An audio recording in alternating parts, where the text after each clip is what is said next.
If your firm has been operating under FINRA's $100 gift limit, that number has finally changed. But the bigger story is not the increase, it's the new compliance expectations that come with it. In February 2026, the SEC approved amendments to FINRA Rule 3220, commonly known as the Gifts Rule. The update raises the annual gift limit from $100 to $300 per recipient. At first glance, that may sound like a simple inflation adjustment. In reality, the amendments do much more.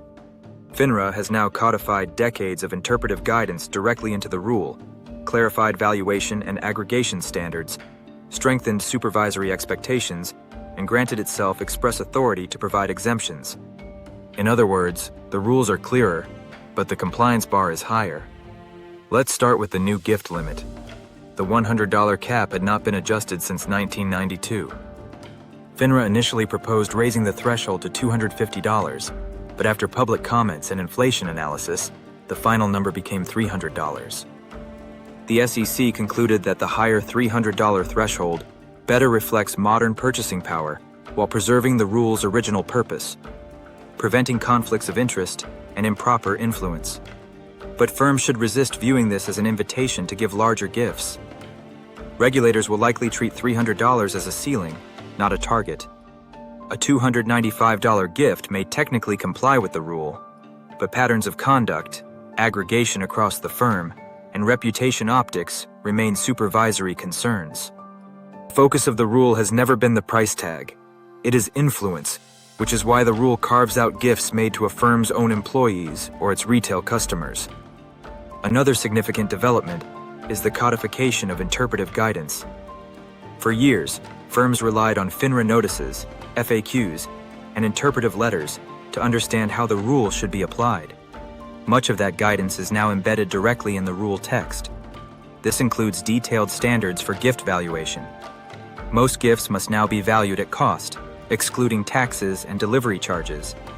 However, tickets to sporting or entertainment events must be valued at the higher of cost or face value. The amendments also reinforce aggregation requirements. Firms must aggregate all gifts provided by the member and its associated persons to a single recipient during the applicable annual period. And supervisory procedures must clearly state whether aggregation is measured by calendar year, fiscal year, or a rolling year. Certain categories of gifts remain excluded from the rule. Customary gifts for infrequent personal life events, such as weddings or births, may fall outside the annual limit if they are personal in nature and unrelated to the recipient's employer. Reasonable bereavement gifts are also excluded, even from record-keeping requirements. Promotional items of de minimis value, such as modest branded merchandise, remain outside the rule if their value is substantially below the $300 threshold. Purely decorative commemorative items, such as transaction plaques, can also fall outside the cap when they have no practical use. And donations made to assist individuals affected by federally declared disasters are excluded because they are humanitarian rather than business inducements. But even with these exclusions, firms must maintain robust supervisory systems. One area regulators continue to scrutinize is the distinction between gifts and business entertainment. FINRA Rule 3220 does not apply to ordinary business entertainment, such as meals or sporting events, if the expense is reasonable and a firm representative attends the event. However, when no representative attends, that expense will be treated as a gift. This so-called ticket drop scenario remains one of the most common compliance pitfalls. Without documentation showing attendance and business purpose, what appears to be legitimate entertainment can quickly become a gift subject to the annual cap and aggregation requirements. The amendments also reinforce the role of supervision. Firms must maintain systems reasonably designed to ensure gifts are reported, reviewed for compliance, and properly recorded. Importantly, associated persons should not be solely responsible for determining whether a gift is related to business activity. That determination should involve objective supervisory oversight. Firms that rely only on representative attestations without structured compliance review may face examination scrutiny. The rule also introduces a new element of flexibility. FINRA now has express authority to grant exemptions for good cause under the Rule 9600 process. However, firms should not assume exemptions will be routine.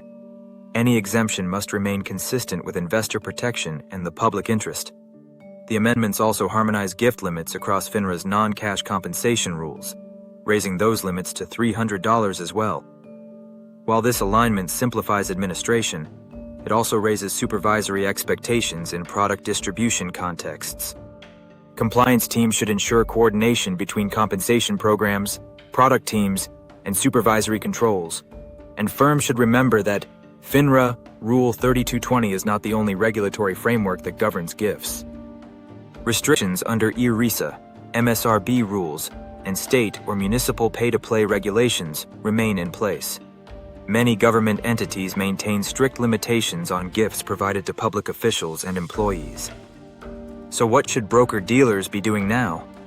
Updating written supervisory procedures, recalibrating gift tracking systems and expense coding, retraining associated persons on reporting and aggregation requirements, and reviewing business entertainment policies to ensure gifts are not embedded in expense reimbursements. The amendments to FINRA Rule 3220 modernize a rule that had not materially changed in more than 3 decades. But modernization does not mean deregulation. It means clearer standards, stronger supervision, and higher expectations. Firms that proactively update their policies, systems, and training will be far better positioned when examiners begin reviewing compliance under the revised framework. Need to stay current on regulatory updates and compliance trends? Subscribe and check the link in the description to sign up for our free regulatory alerts. At Legay Law, we make regulations make sense. Thanks for watching.